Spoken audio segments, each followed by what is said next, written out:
Hello friend, मैं अभिषेक शर्मा आपका technical classes में स्वागत कर रहा हूँ। यहाँ पे अपन बात कर रहे हैं एग्जांपल नंबर 1.32 की। तो देख लेते हैं। An oil viscosity the 5 poise. तो आपको यहाँ पे एक डायनामिक विस्कोसिटी दे रखी है 5 poise is use for the lubrication between a shaft and sleeve. तो स्लीव एंड शाफ्ट के बीच में हम लुब्रिकेशन कर रहे हैं। The diameter of the shaft is 0.5 metre, यानी कि इसने डायमीटर भी बता दिया शाफ्ट का। And it's rotates the 200 RPM, यानी कि वेलोसिटी निकालने के काम में आ जाएगी। Calculate the power loss in the oil for the sleeve. Length is 100 mm। The thickness of the oil film is the 1 mm। तो सिंपल प्रॉब्लम है, जैसे अपन ने पहले भी कर रखी है। म्यू की वैल्यू अपन को दे रखी थी यहाँ पे 5 पॉइज। तो 5 पॉइज को अगर मैं चेंज करूंगा तो 5 × 10⁻⁻1 कर दूंगा, तो ये न्यूटन सेंटीमीटर पर मीटर स्क्वायर में आ जाएगी। इसके डायमीटर दिया था मुझे जो शाफ्ट थी 0.5 मीटर। एन दे रखा था मुझे 200 RPM। उसके बाद लेंथ दे रखी थी उस शाफ्ट की पूरी 100 mm। तो इसको मैं चेंज कर सकता हूँ मीटर में, तो 10⁻³ का मल्टीप्लाई करूँगा तो 0.1 मीटर हो जाएगा। और थिकनेस दे रखी थी, क्योंकि वो लुब्रिकेशन था तो ये dy को भी कंसीडर कर सकते हैं यहाँ से इसको। तो 1 × 10⁻³ आ जाएगा आपका in the form of the metre. तो मुझे पता है कि u निकालना है, तो u हो जाएगा आपका π/d/Ny/60।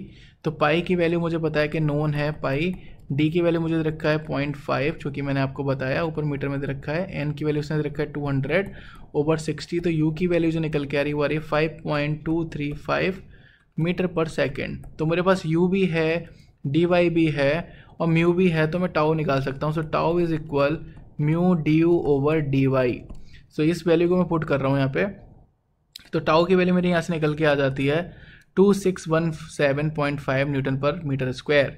So now in this case we just put the area. तो एरिया आपको पता है कि सरफेस कुछ इस तरीके से सिलेंड्रिकल, तो इस जो सिलेंड्रिकल सरफेस है उसके एरिया हो गया πdl, क्योंकि ये लेंथ हो गई, और ये इसका क्रॉस सेक्शन एरिया हो गया πd। तो πd × l का मल्टीप्लाई कर दूंगा।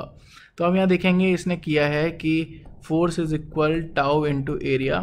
तो टाउ आपके पास है यहाँ पे जो आपने निकाला 2617.5, पाई डी की वैल्यू 0.5 और एल 0.1।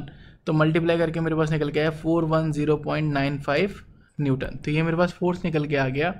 अब फोर्स से मुझे टॉर्क निकालना है, तो टॉर्क इसके सेंटर में आएगा, तो ये मुझे रेडियस का इसके साथ मल्टीप्लाई करना पड़ेगा। तो सिंपल है कि torque is equal force × radius.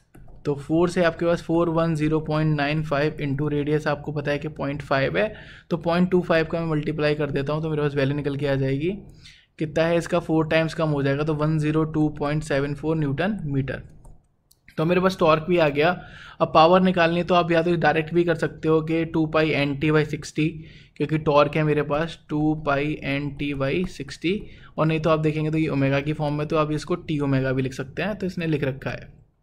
तो इसने यहाँ पे 2π/NT/60 किया और यहाँ से पावर निकल के 2150 वाट। उसके बाद आप इसको लिख सकते हैं 2.15 किलोवाट।